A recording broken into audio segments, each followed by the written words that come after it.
You're ready to go. You want to use it?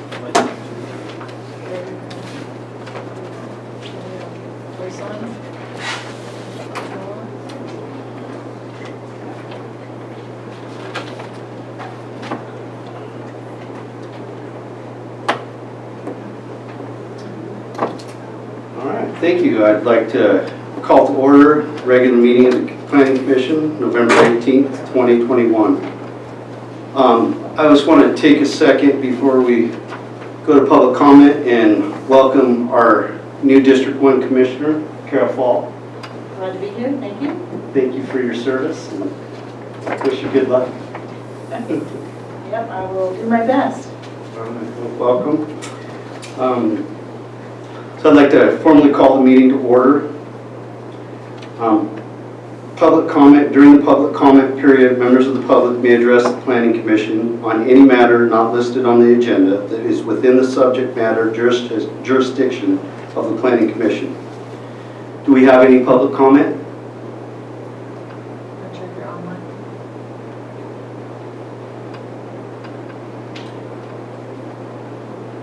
None online? None in the lobby? I have one. Do I have to, would I have to, podium or can I speak from here? Not. Well, I don't know how to, it's something I want to bring up, but I don't know how that works. We would do that at the end. Okay, okay. Okay. Sorry.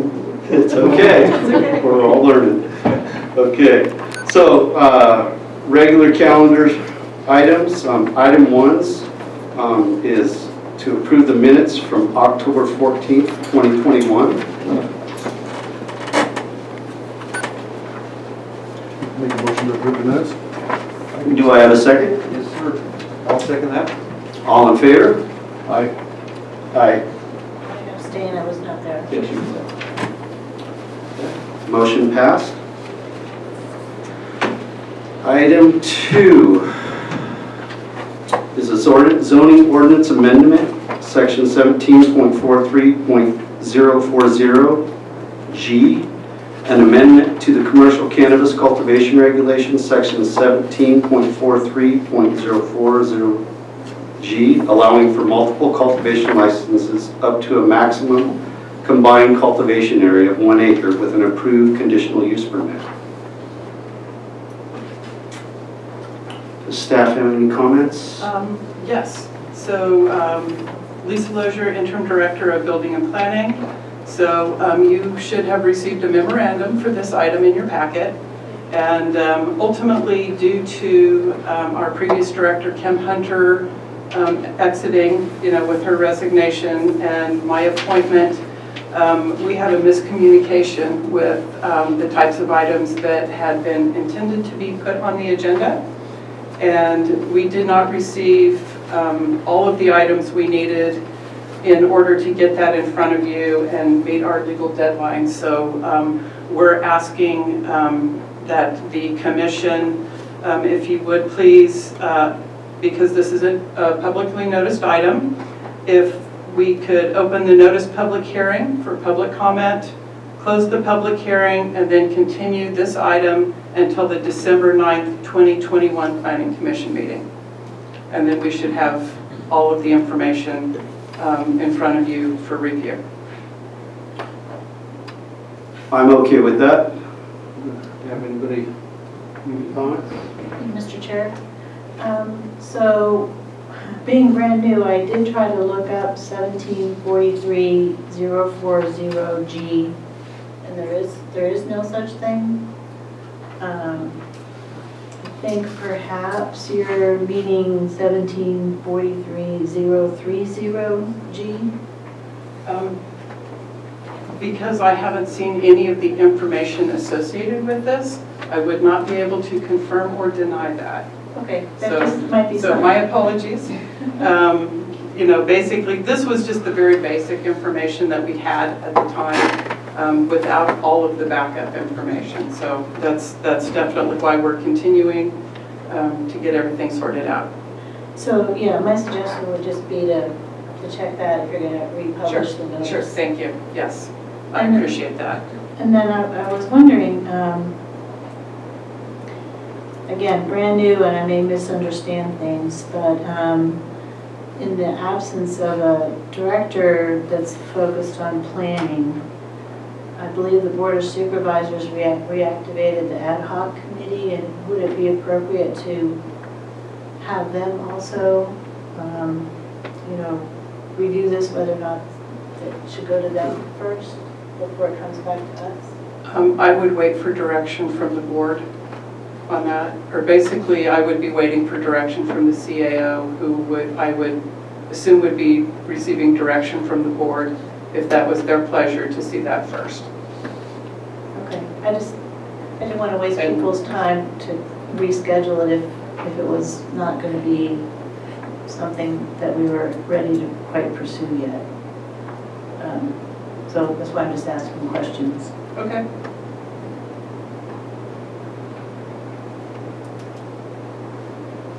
Is there any other comments you have, Commissioner Fall? No, thank you. Good questions, thank you. Right, at this time I'd like to open it up to public comment. Do we have anybody online or in house that would like to speak to this?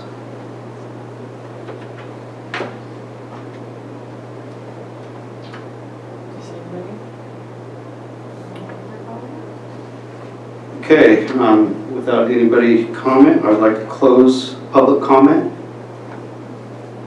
and move to postpone this to the next meeting.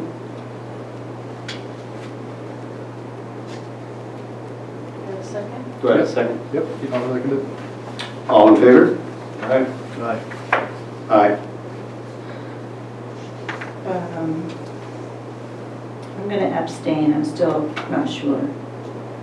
Understood.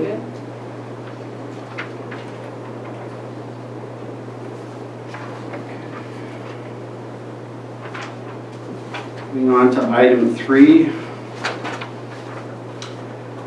This is an extension of time, P-21-37, a request for a 1-year extension of time for a subdivision approximately 120 acres into a 3 40-acre parcels. Tentative map P-11-22 received an initial 2-year approved on October 12, 2012 by resolution SCR-2012-02. This tentative map has previously received extensions of time consistent with the Subdivision Map Act, Trinity County Subdivision Ordinance, and extension by the state legislative action. The current request for 1-year extension would extend the map expiration date to October 11th, 2022.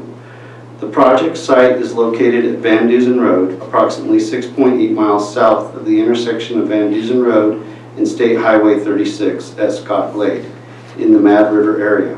APN number 018-210-016-000.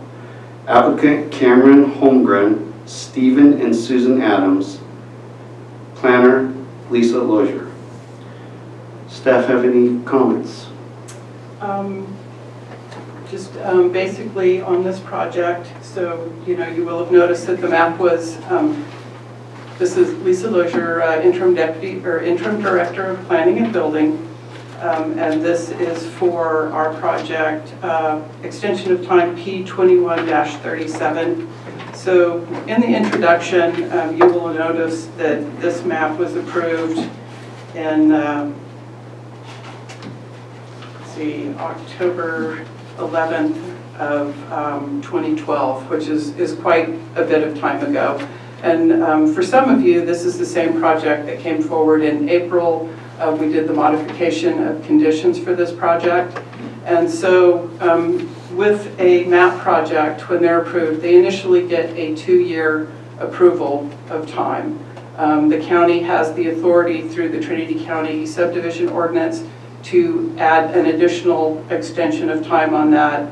And then the Subdivision Map Act allows for 6 years of additional extensions of time.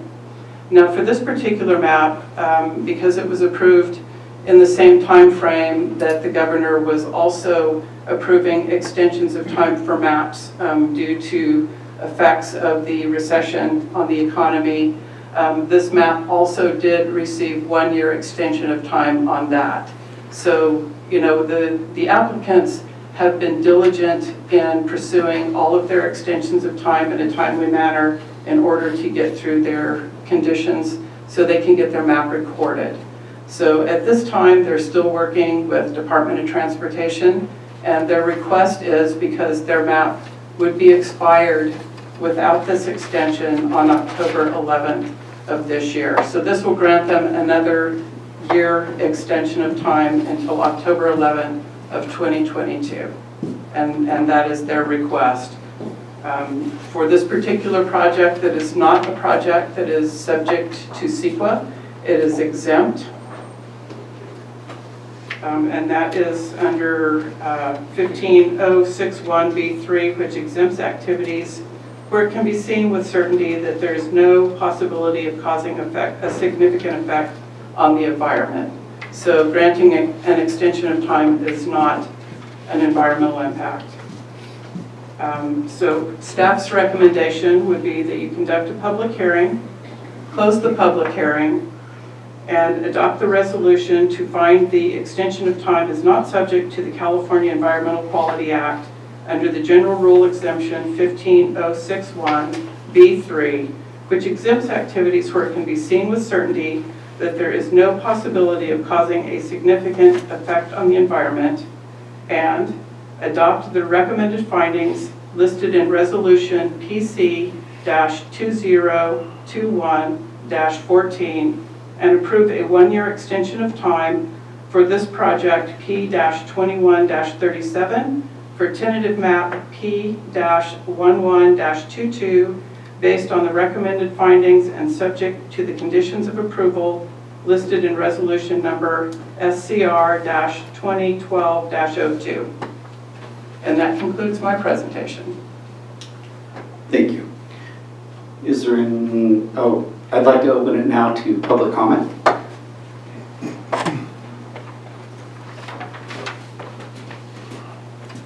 Hello, Hi there.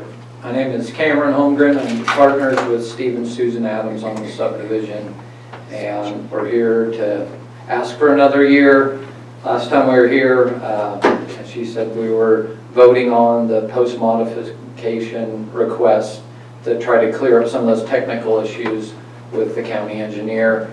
After that meeting, we kind of came out here thinking, all right, this was our last step. We're kind of moving forward. We've resolved that last issue. We got the paperwork, took a little while to get, but we got it, turned it over to our engineer, and they started work on the final map.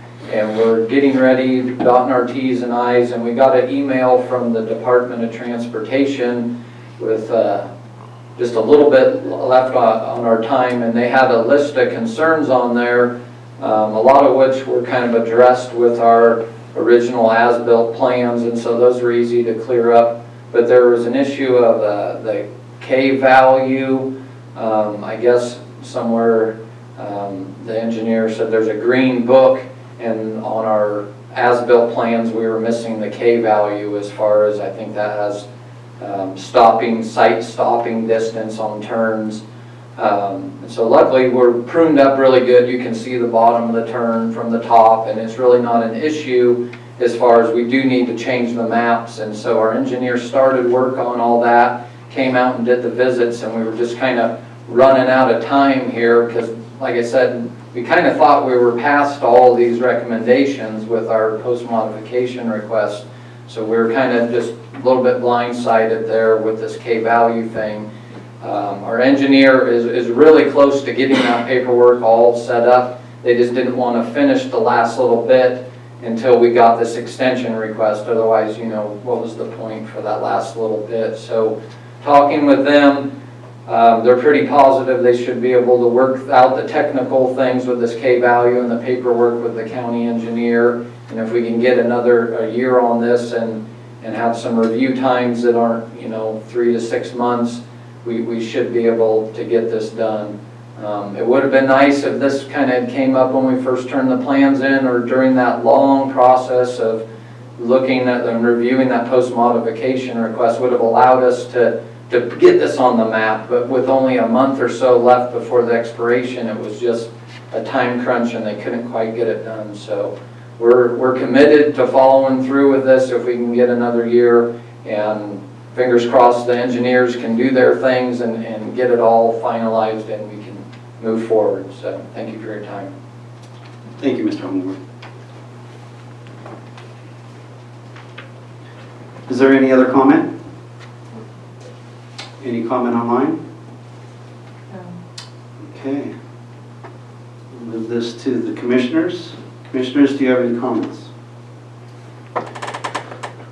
No, I think Acting Director Lisa covered it all. They've shown good faith, and as far as I can see, there's no mitigating circumstances, there's no changes. I think there should be no problem with granting the extension until they complete it.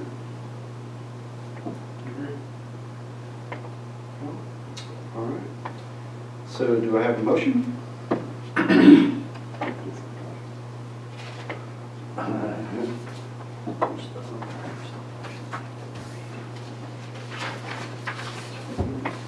I'll make the motion. Okay. Okay. I make a motion that we find the extension of time is not subject to the California Environmental Quality Act pursuant to CEQA guidelines, section 15061B3, where it can be seen with certainty there is no possibility of causing a significant effort on the environment, adopts the recommended findings listed in the resolution PC 2021-14, and approve a one-year extension of time for tentative map P1122 based on the recommended findings and subject to the conditions of approval list in the SRC 2012-2002 and as modified by resolution 2021-06. Do I have a second? I'll second it. Do we need a roll call for this? Yes, please. Okay, can we have a roll call? Commissioner Barrett, how do you vote? Aye. Commissioner Heaton, how do you vote? Aye. Commissioner Fall, how do you vote? Aye. Commissioner Sharp, how do you vote? Aye. Thank you, 4-0, motion is approved. Thank you. Okay, moving on.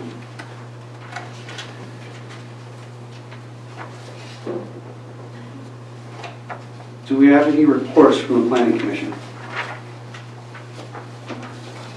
No. Todd, this would be your time. If you want to say something?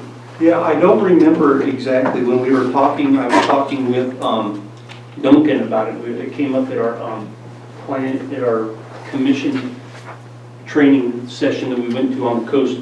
Humboldt County has a thing called the K-housing element, or a K-housing thing, where it's a element. I know Supervisor Frazier has worked on it already here, and him and Tom Blanco, I believe, have spent a lot of time working on something of that nature. And under the circumstances of all the fires that we've had in our county from last year when Ruth burned up in southern Trinity area, and then this year we had Junction City, and I think it was even up in your neck of the woods. Coffee Creek. Yes. Yeah. And it was like in so many houses. I think that we should really look at doing a K-housing thing. It would make things a little more lenient, especially particularly in the more outlying areas of Ruth, because I can tell you when I was doing carpentry, and Jeff Dickey would come, and there were times where it was, okay, it's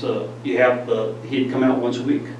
And it's like, and there were days where it's like, okay, we were working on two houses side by side with each other.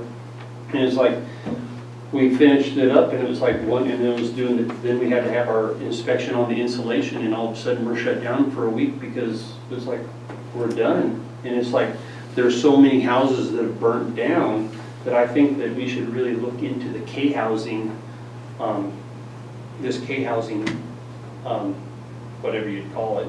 Class K. Yeah, Class K housing thing, and so that maybe we could lighten up a little the restrictions And it's not necessarily that it's lightening up the little restrictions that make it a little more affordable and everything else for the outlying areas, because honestly, people in Ruth could use a little bit of lightening up on some of the things, some of the restrictions, and if we had a K-housing element, it would lift the burden a little bit, and that would help them, because honestly, there's a lot of people, if we don't get a little bit of lightening up, there might be a lot of people who just will get no more, and then they're just gonna be gone. And then the county will lose the base of the tax revenue from that as well, and then that's really gonna put the hurt on us. So, just because I'm not totally clear on type K housing, is type K housing, is that where you're not using conventional timber, conventional graded lumber? No, from what I understand on the type K housing is that there is, at least how the Humboldt County one is set up, is that it's like there's only a certain number of inspections that happen, and it's like, and basically I think it puts it to where a lot of the liability falls back upon the owner, and so it's like you'd have like I think they do a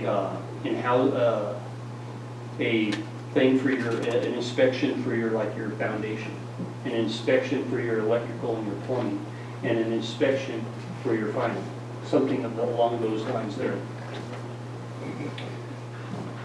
So maybe we have somebody in the public that might want to comment to this. But the Board of Supervisors has in fact created an ad hoc committee on exactly what he's talking about. Oh, okay. So there is a process going on right now where they're working at the board level. So. Okay, Seems they read your mind. Well, it's like I haven't talked with Thank you, Darryl. or Commissioner or Supervisor Frazier, and so it's like I wasn't sure where it was at in that, but I wanted to just bring that up. Thank you, sir. And he's on that ad hoc committee. So. Okay, thank you. Okay. Does any of the other commissioners have anything they want to add or comments they have? No? Okay. Planning Director, do you have a report?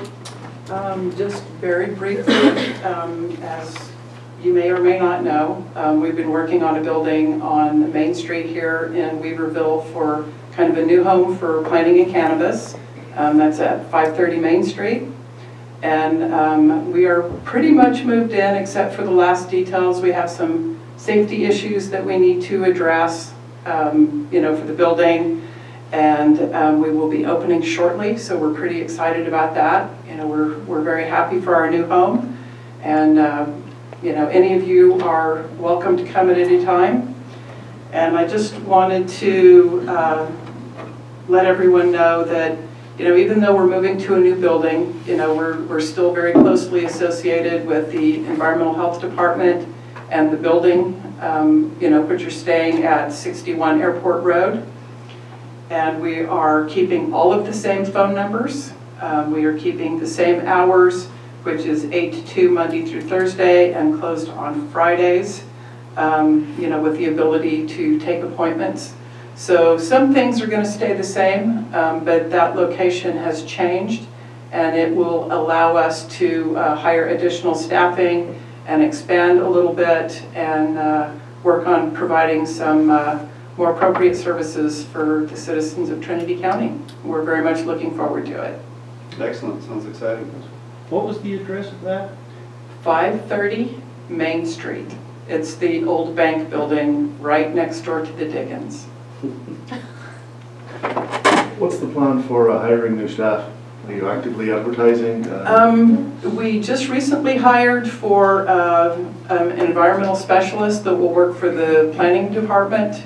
And he will be working with TRRP, doing watershed analysis and some flood control type of work. So, that will fill a really significant place for planning. We're currently working on what's going to be appropriate staffing for the cannabis division. We have a couple of consultants on board, LACO and Helix, that are going to help us work through all of our documentation, licensing, and Appendix Cs, for the future licensing. And so we're kind of waiting to work with them and find out what's going to be the most appropriate way to direct our staffing based on how we, the best way to get through kind of our huge workload that we have. So we have plans to, work on hiring. We're just kind of waiting to see what is going to be the best direction for that. But the good thing is now that we have the larger building and we can be set up, then once we get people hired, we'll be ready to start work and get some more work done. On the two consulting companies that they brought on, Yes. how many people, how much staff do they bring to the table? I don't think we've talked with them directly about how much staff. They are sufficiently staffed to work on the applications that we're currently sending them. What that means in numbers, I wouldn't be able to give you a specific number. Gotcha. They're pretty familiar with the number of documents that we need to review and the types of when we're talking about, the environmental documents and the license documents, and also the conditional use permits and the other types of supporting processes. So, we feel that we're going to get some pretty significant support.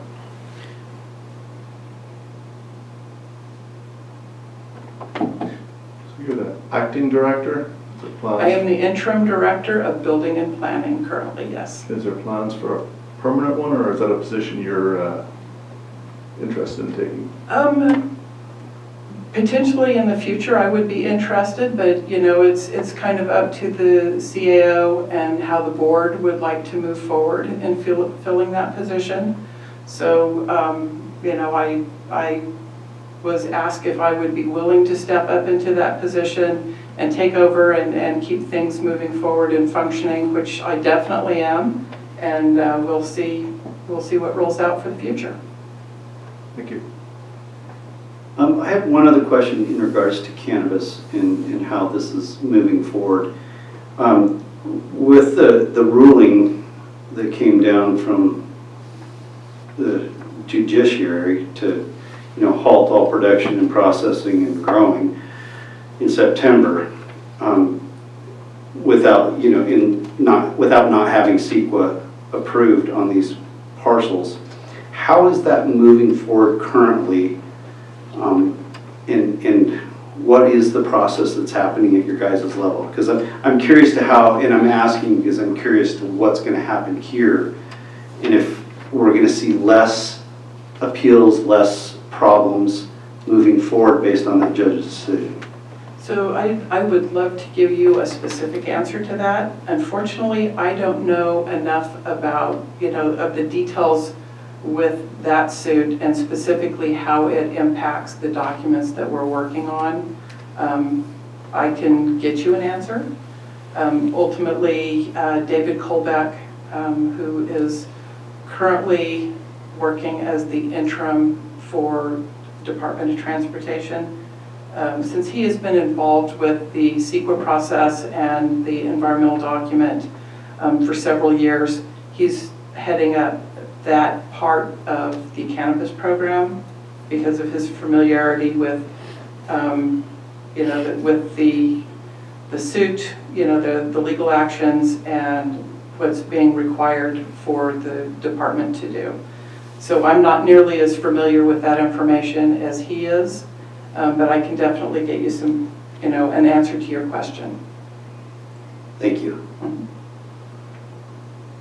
I did have one other question. Sure. On topic of chair, just because I'm kind of getting a test run tonight. Okay. And is it my understanding that I take over as chair January 1? Is that? As far as I understand, yes. Okay. I need to get my mind ready for that, so Okay. it was a question I was going to ask anyway, but I Okay. ended up chairing tonight, so I figured, well, this is a great opportunity to figure this Okay. out. So, What's the rotation after if Bill is in January 1? Who would be the next chair in 2023? I know that is listed in our county code, but I couldn't tell you off the top of my head. But I can definitely get you that information, what that rotation actually looks like. Okay.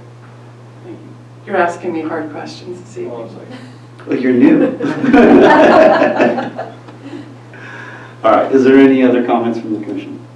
Any other report? Nope, I'm done, thank you. All right, I think that's it. Do I have a motion to adjourn? I'll make that motion. A second? I'll second. All in favor? Aye. Aye? Did we need a roll call on that?